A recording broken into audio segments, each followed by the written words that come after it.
Hi friends, ಎಲ್ಲರೂ ಹೇಗಿದ್ದೀರಾ? ನಮಸ್ಕಾರ. ನಾನು ತುಂಬ ಚೆನ್ನಾಗಿದ್ದೀನಿ. ನೀವು ಕೂಡ ಚೆನ್ನಾಗಿದ್ದೀರಾ ಅಂತ ಅಂದ್ಕೊಂಡಿದ್ದೀನಿ. ಫ್ರೆಂಡ್ಸ್, ಏನು ಇವತ್ತಿನ ವಿಡಿಯೋ ಅಂತಂದರೆ ಐಬ್ರೋ ಥ್ರೆಡ್ಡಿಂಗ್ ಬಗ್ಗೆ ಮಾಹಿತಿ ಕೊಡೋಣ ಅಂದ್ಬಿಟ್ಟು. ಸೊ ಎಲ್ರಿಗೂ ಐಬ್ರೋ ಮಾಡೋದೇ ತುಂಬ ದೊಡ್ಡ ಡಿಫಿಕಲ್ಟು. ಹಂಗಾಗಿ ನಾನು ಕೂಡ ಫಸ್ಟು ಇದನ್ನೇ ಹೇಳ್ಕೊಡೋಣ ನಮ್ಮ ವ್ಯೂವರ್ಸ್ಗೆ, ಯಾರಾದರೂ ನೋಡುವಂಥವ್ರಿಗೆ, ಮನೇಲಿದ್ದು ಕಲಿಬೇಕು ಅಂತ ಆಸಕ್ತಿ ಇರೋರಿಗೆ, ಯಾವುದೇ ರೀತಿ ಎಡಿಟಿಂಗ್ ಇಲ್ಲದೇ ನಾನು ಹೇಳ್ಕೊಡೋ ಅಂಥ ಮೆಥಡ್ನಲ್ಲಿ ಅವರು ಕಲೀಲಿ ಅನ್ನೋದಕ್ಕೋಸ್ಕರ ನಾನು ಇದನ್ನು ಹೇಳ್ತಿದ್ದೀನಿ. ಇಬ್ಬರು ಯಾರು ಅಷ್ಟು ಸುಲಭವಾಗಿ ನಾನು ಕಲ್ತಿದ್ದೀನಿ ಅಂದರೆ ತುಂಬ ಜನದ ಹತ್ರ ಕಲ್ತಿದ್ದೀನಿ. ಸೊ ಯಾರೇ ಆದರೂ ಪರ್ಫೆಕ್ಟಾಗಿ ಇದೇ ಥರ ಹೀಗೆ ಅಂತ ಹೇಳ್ಕೊಡೋಣ, ನೋಡ್ಕೊಳ್ಳಿ ಕಲ್ತ್ಕೊಳ್ಳಿ ಅಂತಿರ್ತಾರೆ ಹೊರತು ಹೇಗೆ ಯಾವ ರೀತಿ ಮಾಡಬೇಕು, ಎಕ್ಕಡೆ ಹೋದರೆ ಯಾವ ಶೇಪ್ ಬರುತ್ತೆ ಏನು ಅನ್ನೋದನ್ನ ಡೀಟೇಲಾಗಿ ಯಾರೂ ಹೇಳಲ್ಲ. ಇದು ನನ್ನ ಅನುಭವಕ್ಕೆ ಬಂದಿದ್ದು, ನಾನು ಕಲಿಯೋಕ್ಕೆ ಹೋದಾಗ ನನಗೆ ಆದಂಥ ಅನುಭವ. ಅದಕ್ಕೋಸ್ಕರ ಫ್ರೆಂಡ್ಸ್, ಆ ಥರ ಬೇರೆ ಯಾರಿಗೂ ಆಗಬಾರ್ದು ಅಂದ್ಬಿಟ್ಟು ನಾನು ಅದಕ್ಕೋಸ್ಕರನೇ ನಾನು ಈ ವಿಡಿಯೋದಲ್ಲಿ ಹೇಳ್ತಾ ಇದ್ದೀನಿ. ಸೊ ಫ್ರೆಂಡ್ಸ್, ಸ್ಟಾರ್ಟ್ ಮಾಡೋಣ ಅಂದ್ಕೊತೀನಿ, ಜಾಸ್ತಿ ಹೇಳೋದು ಬೇಡ. ಓಕೆ. ಐಬ್ರೋ ಮಾಡೋದಕ್ಕೆ ಐಬ್ರೋ ಒಂದು ಮಾಡ್ತೀವಿ ಅಂತಂದರೆ ನಮಗೆ ಯಾವ ಥರದ್ದು ಪ್ರಾಡಕ್ಟ್ ಬೇಕಾಗುತ್ತೆ. ಓಕೆ, ಫಸ್ಟ್ ಅದನ್ನು ನೋಡಿಬಿಡೋಣ. ಓಕೆ, ಐಬ್ರೋ ಥ್ರೆಡ್ಡಿಂಗ್, ಆಮೇಲೆ powder, scissor, last gel. Okay friends, cooling gel ಸಿಗುತ್ತೆ, ಹರ್ಬಲ್ ಜೆಲ್ಲು ಯಾವುದಾದ್ರೂ ಸಿಗುತ್ತೆ. ನಮಗೆ ಯಾವ್ದು ಬೆನಿಫಿಟ್ಟು, ಯಾವುದು ಇದು ಇರುತ್ತೋ ಅದನ್ನ ತೊಗೋಬೋದು. ಓಕೆ ಫ್ರೆಂಡ್ಸ್, ಐಬ್ರೋ ಮಾಡೋದಕ್ಕೆ ಅಂತಲೇ ಪೌಡರ್ ಸಿಗುತ್ತೆ, ಅದನ್ನೇ ಯೂಸ್ ಮಾಡಿ. ಅದಾದರೆ ಒಂದು ಸ್ವಲ್ಪ ನಮಗೆ ಸ್ಕಿನ್ನಿಗೆ ಏನೂ ಆಗೋಲ್ಲ. ಬಟ್ ಬೇರೆದೆಲ್ಲ ಪೌಡ್ರ್ ಯೂಸ್ ಮಾಡ್ತಾರೆ, ಅದು ಏನು ಪರವಾಗಿಲ್ಲ ಅಂದ್ಕೊತೀನಿ. ಬಟ್ ಏನಂತಂದರೆ ಸ್ಕಿನ್ ಒಂದೊಂದು ಸ್ಮೂತ್ ಬಂದುಬಿಡುತ್ತೆ. ಸೊ ಅದು ಇದಾಗುತ್ತೆ. ನಾವು ಪೌಡರ್ ಏನಕ್ಕೆ ಹಾಕ್ತೀವಿ ಅಂತಂದರೆ ಆಯಿಲೆಲ್ಲ ಆಗಿರುತ್ತಲ್ವ. ಸೊ ಹಂಗಾಗಿ ನಮಗೆ ಥ್ರೆಡ್ಡಿಗೆ ಹೇರ್ ಸಿಗಲಿ ಅನ್ನೋದಕ್ಕೋಸ್ಕರ ಹಾಕ್ತೀವಿ. ಹಾಕಿದರೆ ಏನಂದರೆ ನಮಗೆ ರಫಾಗಿ ಬೇಗ ಹೇರ್ ಸಿಗುತ್ತೆ ಮತ್ತು ಆಯಿಲ್ ಇರಲ್ಲ, ಜಾರೋದಿಲ್ಲ. ಅದಕ್ಕೋಸ್ಕರ ನಾವು ಐಬ್ರೋ ಮಾಡ್ಬೇಕಾದ್ರೆ ಥ್ರೆಡ್ಡಿಂಗ್ ಮಾಡಬೇಕಾದ್ರೆ ಪೌಡರ್ ಯೂಸ್ ಮಾಡ್ತಾರೆ. ಓಕೆ ಫ್ರೆಂಡ್ಸ್, ಮಾಡಲೇಬೇಕು. ಓಕೆ, ಮಾಡಲಿಲ್ಲ ಅಂತಂದರೆ ನಮಗೆ ಸಣ್ಣ ಹೇರ್ಸು ಸಿಗೋದಿಲ್ಲ. ಓಕೆ, ಐಬ್ರೋ ಮಾಡೋಕ್ಕೆ ಇಷ್ಟು ಬೇಕು. ಈಗ ಸದ್ಯಕ್ಕೆ ಸ್ಟಾರ್ಟಿಂಗ್ ನಾವು ವಿಡಿಯೋಸು ಮಾಡ್ತೀವಿ ಅಂತಂದರೆ ನಮಗೆ ಇದು ಪೌಡರು ಮತ್ತು ಜೆಲ್ ಅಗತ್ಯ ಇರೋದಿಲ್ಲ. ನಮಗೆ ಒಂದು ಥ್ರೆಡ್ಡಿಂಗ್ ಅವಶ್ಯಕತೆ ಮಾತ್ರ ಇರುತ್ತೆ ಫ್ರೆಂಡ್ಸ್. ಇದನ್ನು ಯಾವ ರೀತಿ ಹ್ಯಾಂಡಲ್ಲಿ ಹೋಲ್ಡ್ ಮಾಡಬೇಕು, ಎಷ್ಟು ಲೆಂತಲ್ಲಿ ಇಟ್ಕೋಬೇಕು ಅನ್ನೋದನ್ನ ನಾನು ಹೇಳ್ತಾ ಹೋಗ್ತೀನಿ ಫ್ರೆಂಡ್ಸ್. ಇದನ್ನು ನೀವು ನೋಡಿಬಿಟ್ಟು ಹ್ಯಾಂಡ್ಸ್ ಆ್ಯಂಡ್ ಪ್ರಾಕ್ಟೀಸ್ ಮಾಡಿ. ಖಂಡಿತವಾಗ್ಲೂ ಡೆಫಿನೆಟ್ಲಿ ಆಗಿ ಬಂದೇ ಬರುತ್ತೆ. ನಾವು ಎಷ್ಟು ಪ್ರಾಕ್ಟೀಸ್ ಮಾಡ್ತೀವೋ ಅಷ್ಟು ಚೆನ್ನಾಗಿ ಐಬ್ರೋಸ್ ನಮಗೆ ಬರುತ್ತೆ. ಕಲಿಬೇಕಾದ್ರೇ ಚೆನ್ನಾಗಿ ಕಲ್ತ್ಕೊಳ್ಳಿ. ಓಕೆ, ಒಬ್ಬೊಬ್ಬರಿಗೆ ಎಡಗೈಯಲ್ಲಿ ಹೋಲ್ಡ್ ಮಾಡ್ತಿರ್ತಾರೆ, ಒಬ್ಬೊಬ್ಬರು ಬಲಗೈಯಲ್ಲಿ ಹೋಲ್ಡ್ ಮಾಡ್ತಿರ್ತಾರೆ. ನಾನು ಬಲಗಡೆಯಲ್ಲಿ ಹೋಲ್ಡ್ ಈ ಕಡೆ ಇಟ್ಕೊತೀನಿ, ಈ ಕಡೆ ನಾನು ಇದು ಮಾಡೋದಕ್ಕೆ ಸಪೋರ್ಟಿಂಗ್ ತೊಗೊತೀನಿ. ಸೊ ಒಬ್ಬೊಬ್ಬರಿಗೆ ನಿಮಗೆ ಯಾವುದು ಸೆಟ್ ಆಗುತ್ತೋ, ನಿಮಗೆ ಯಾವುದು ಚೆನ್ನಾಗಿರುತ್ತೆ, ನಿಮಗೆ ಯಾವುದು ಇದಾಗುತ್ತೋ ಅದರಲ್ಲೇ ಮಾಡಿ. ಅದರಲ್ಲಿ ಏನೂ ತಪ್ಪಿಲ್ಲ, ಯಾವ್ದು ಕೈಯಲ್ಲಿ ಹಿಡ್ಕೊಂಡ್ರೂ ಬರುತ್ತೆ. ಒಬ್ಬೊಬ್ಬರು ಎಡಗಡೆ ಸೈಡೇ ಹಿಡ್ಕೋಬೇಕು, ಹಂಗಾದರೆ ಶೇಪ್ ಬರುತ್ತೆ, ಒಂದು ಕಡೆ ಶೇಪ್ ಬರಲ್ಲ ಅಂತ ಹೇಳ್ತಿರ್ತಾರೆ. ಸೊ ಅದು ಒಬ್ಬೊಬ್ರಿಗೆ ಬರಲ್ಲ ಫ್ರೆಂಡ್ಸ್. ಯಾಕೆ ಅಂತಂದರೆ ಒಬ್ಬೊಬ್ಬರಿಗೆ ಬಲಗಡೆನೇ ಜಾಸ್ತಿ ಮಾಡಿ ಬಲಗಡೆ ಅಭ್ಯಾಸ ಆಗಿರುತ್ತೆ, ಒಬ್ಬೊಬ್ಬರಿಗೆ ಎಡಗಡೆ ಅಭ್ಯಾಸ ಆಗಿರುತ್ತೆ. ಫಸ್ಟ್ ಅದನ್ನ ಕ್ಲಿಯರ್ ಮಾಡ್ಕೊಳ್ಳಿ, ನನಗೆ ಯಾವ ಕಡೆ ಹಿಡ್ಕೊಂಡ್ರೆ ನನಗೆ ಚೆನ್ನಾಗೆ ಗ್ರಿಪ್ ಸಿಗ್ತಿದೆ ಅಂದ್ಬಿಟ್ಟು ಆ ಕಡೆ ನೀವು ಇಟ್ಕೊಳ್ಳಿ. ಓಕೆ ಫ್ರೆಂಡ್ಸ್, ಸ್ಟಾರ್ಟ್ ಮಾಡೋಣ ವಿಡಿಯೋನ. ಫ್ರೆಂಡ್ಸ್, ಫಸ್ಟು ದಾರ ಇರುತ್ತಲ್ಲ, ಫಸ್ಟ್ ಈ ದಾರನ ನಮ್ಮ ಬಾಯಲ್ಲಿ ಹಾಕ್ಕೊಂಡ್ಬಿಟ್ಟು ಇದನ್ನು ನಮ್ಮ ಬಾಯಲ್ಲಿ ಹಲ್ಲಲ್ಲಿ ಹೋಲ್ಡ್ ಮಾಡ್ಕೋಬೇಕು ಥ್ರೆಡ್ನ. ಓಕೆ,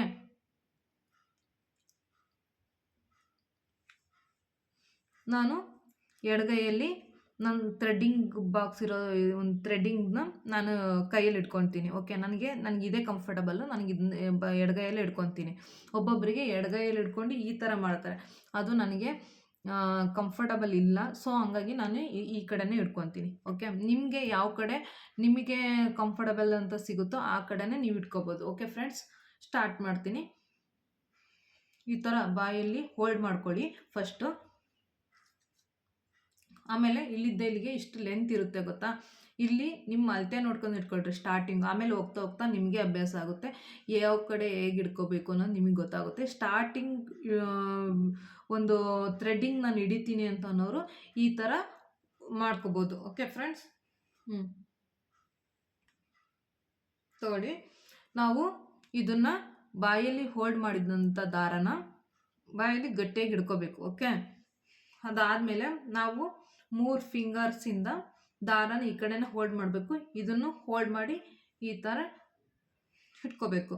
ಇಟ್ಕೊಂಡು ಫ್ರೆಂಡ್ಸ್, ನಿಮಗೆ 4 ಸುತ್ತಾದ್ರೆ 4 ಸುತ್ತ ಹಾಕ್ಕೊಳ್ಳಿ, 5 ಸುತ್ತಾದ್ರೆ 5 ಸುತ್ತ ಹಾಕ್ಕೊಳ್ಳಿ. ನಾನು ನಿಮಗೆ 5 ಸುತ್ತ ಹಾಕ್ಬಿಟ್ಟು ತೋರಿಸ್ತೀನಿ. ಆಮೇಲೆ ಹೋಗ್ತಾ ಹೋಗ್ತಾ ನಿಮಗೆ ನಿಮ್ಮ ಬೆನಿಫಿಟ್ ಅಟ್ಲೀಸ್ಟ್ 5, 6, 4 ಅಂತೂ ಇರಲೇಬೇಕು. ಹಂಗಿದ್ರೇ ಏರ್ಸು ಚೆನ್ನಾಗಿ ಬರುತ್ತೆ.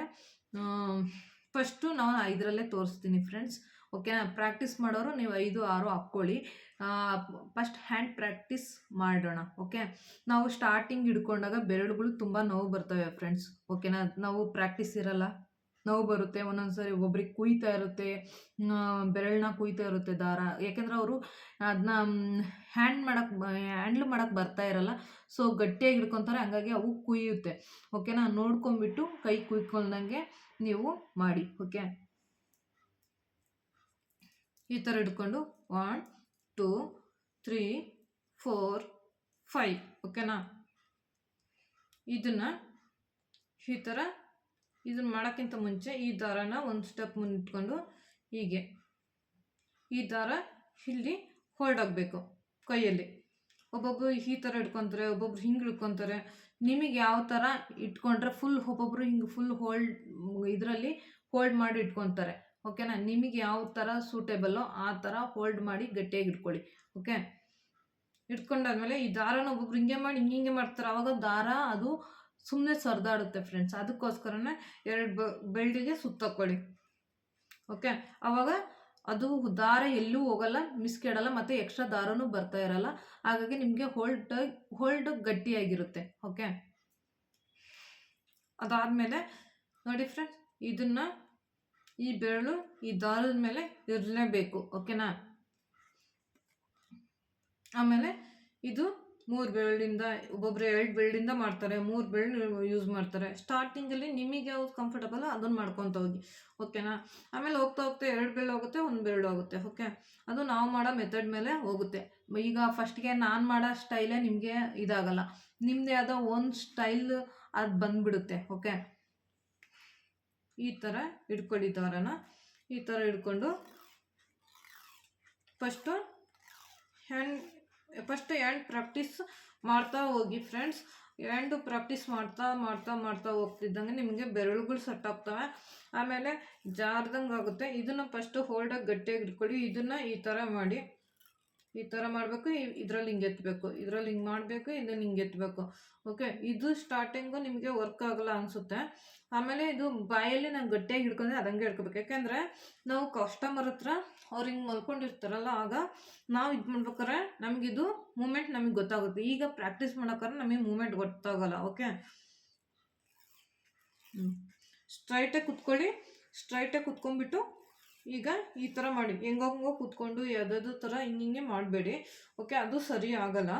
ಓಕೆನಾ? ಹೀಗೆ ಕುತ್ಕೊಂಡು ಹೀಗೆ ಮಾಡ್ತಾ ಹೋಗಿ, ಆವಾಗ ಕಸ್ಟಮರ್ ಹತ್ರ ನಾವು ಮಾಡಬೇಕಾದ್ರೆ ಚೆನ್ನಾಗಿರುತ್ತೆ. ಏಕೆಂದರೆ ನಾವು ಈ ಥರ ಹ್ಯಾಂಗಲಲ್ಲೇ ಮಾಡೋದು, ಯಾಕೆಂದರೆ ಕೆಳಗೆ ನೋಡಿಬಿಟ್ಟು ಈ ಥರನೇ ಮಾಡೋದು. ಹಂಗಾಗಿ ನೀವು ಜಾಸ್ತಿ ಗಟ್ಟಿಯಾಗಿ ಹಿಡ್ಕೊಂಡ್ರು ಇಲ್ಲೆಲ್ಲ ಪೇನ್ ಬಂದಂಗೆ ಆಗುತ್ತೆ ಸ್ಟಾರ್ಟಿಂಗಲ್ಲಿ. ಓಕೆ, ನನಗೂ ಹಾಗೆ ಆಗ್ತಿತ್ತು, ಯಾಕೆಂದರೆ ನಾನು ಗಟ್ಟಿಯಾಗಿ ಹಿಡ್ಕೊಂಡ್ಬಿಡ್ತಿದ್ದೆ. ನೀವು ಗಟ್ಟಿಯಾಗಿ ಹಿಡ್ಕೊಳ್ಳೋ ಅವಶ್ಯಕತೆ ಇಲ್ಲ. ದಾರನ ಒಂದು ಲಿಮಿಟಾಗಿ ಮೂಮೆಂಟ್ ಮಾಡಿದರೆ ಸಾಕು, ಅದೇ ಬಂದುಬಿಡುತ್ತೆ ಫ್ರೆಂಡ್ಸ್. ನೋಡ್ತಾ ಇರ್ಬೋದು ನೀವು.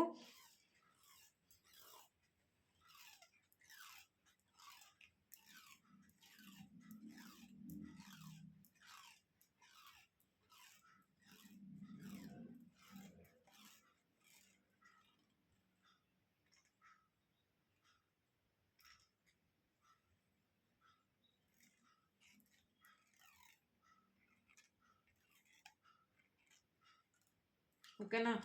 ಈ ಥರ ಇಲ್ಲಿ ಈ ಥರ ಮಾಡಬೇಕಾದ್ರೆ ಇದು ಈ ಥರ ಬಂದ್ಬಿಡುತ್ತೆ. ನಾವು ಕಸ್ಟಮರ್ಸ್ಗೆ ಮಾಡಬೇಕಾದ್ರೆ ಅವಾಗ ಇದು ಬಂದ್ಬಿಡುತ್ತೆ. ಓಕೆ, ನಮಗೆ ಲೂಸ್ ಆಗ್ತಿದೆ ಅಂದಾಗ ನಾವು ಇಲ್ಲಿ ಬೆರಳಲ್ಲಿ ಬೇಕಾದ್ರೆ ಸುತ್ಕೋಬೋದು.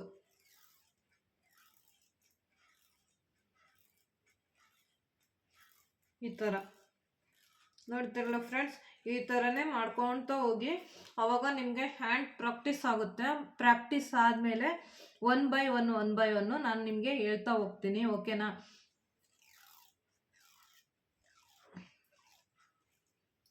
ಓಕೆ, ಯಾರು ಫಸ್ಟ್ಗೆ ಸ್ಕಿನ್ ಮೇಲೆ ಟ್ರೈ ಮಾಡಬೇಡಿ. ಯಾಕೆ ಅಂತಂದರೆ ನಮಗೆ ಗೊತ್ತಿರಲ್ಲ ಯಾವುದು ಎಷ್ಟು ಹೇಗೆ ಇದು ಆಗುತ್ತೆ ಅಂತ. ಅವಾಗ ಹೇಳ್ಬಿಡ್ತೀವಿ ಸ್ಕಿನ್ ಕಟ್ ಆಗೋ ಚಾನ್ಸಸ್ ಇರುತ್ತೆ.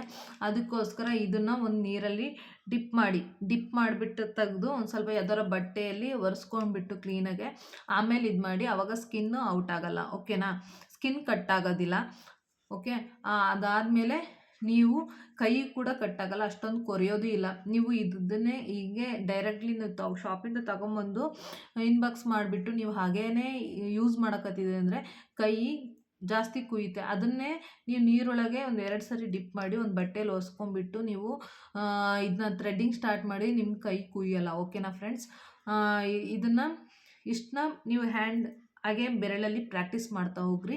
ನಿಮಗೆ ಅದು 2 ದಿನ 3 ದಿನದಲ್ಲಿ ಬೆರಳು ಫಸ್ಟ್ಗೆ ಸ್ಟಾರ್ಟಿಂಗ್ ನೋವು ಬರುತ್ತೆ. ಆಮೇಲೆ 1 ದಿನ 2 ದಿನ ಆದ ತಕ್ಷಣ ಯಾವುದೇ ರೀತಿ ಬೆರಳು ಪೇನ್ ಬರಲ್ಲ. ಓಕೆನಾ. ಇದೇ ಥರನೇ ಪ್ರಾಕ್ಟೀಸ್ ಮಾಡಿ. ಅದಾದಮೇಲೆ ನಿಮಗೆ ಯಾವ ರೀತಿ ಈ ಶೇಪ್ ಕೊಡಬೇಕು, ಯಾವ ರೀತಿ ಮಾಡಬೇಕು ಅನ್ನೋದು ನೆಕ್ಸ್ಟ್ ವಿಡಿಯೋದಲ್ಲಿ ನಾನು ಹೇಳ್ಕೊಡ್ತೀನಿ ಫ್ರೆಂಡ್ಸ್. ಓಕೆ, ನನ್ನ ವಿಡಿಯೋನ ಫುಲ್ಲಾಗಿ ನೋಡಿ. ನಿಮ್ಗೆ ಏನು ಅನಿಸುತ್ತೆ ಕಮೆಂಟ್ ಮಾಡಿ. Thank you friends watching. Love you. Bye.